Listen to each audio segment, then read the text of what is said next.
upon a time, there lived a king and a queen. They had two beautiful daughters, Snow White and Rose. One day, the queen got sick. The king and the princess tried so much, but their mother did not recover, and this disease took her life. Both princesses were very sad. The king married again, but their stepmother was a witch.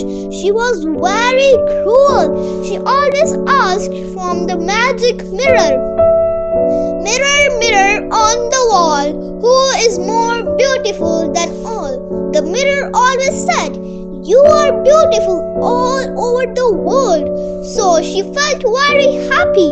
But one day, when the Snow White became 17, then she asked again from the mirror, but the mirror said, "You are beautiful, but the Snow White is beautiful than all over the world."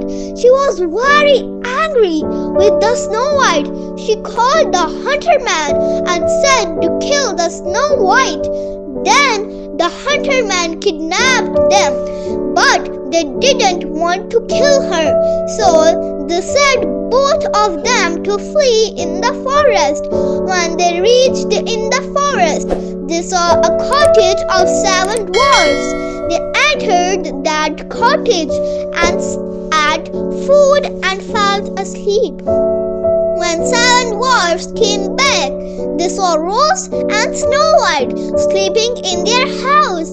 After some time, Snow White and Rose woke up and got scared. A dwarf said, "Don't be scared, you can stay here."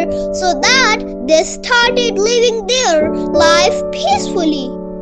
On the other hand, the witch was very happy by listening the news that Snow White is no more. But when she asked Magic Mirror, "Mirror, who is beautiful?" then Mirror gave same answer. This time she decided to kill Snow White by herself. She made poisonous apple and reached their cottage in getup of old woman. Then Snow White opened the door and she entered into their cottage and gave apple to Snow White. She ate that apple and fainted because of strong poison. Then she ran away. When dwarfs reached home, they found Snow White in this condition. They did everything, but the Snow White could not walk up. Suddenly, a princess came here to help them.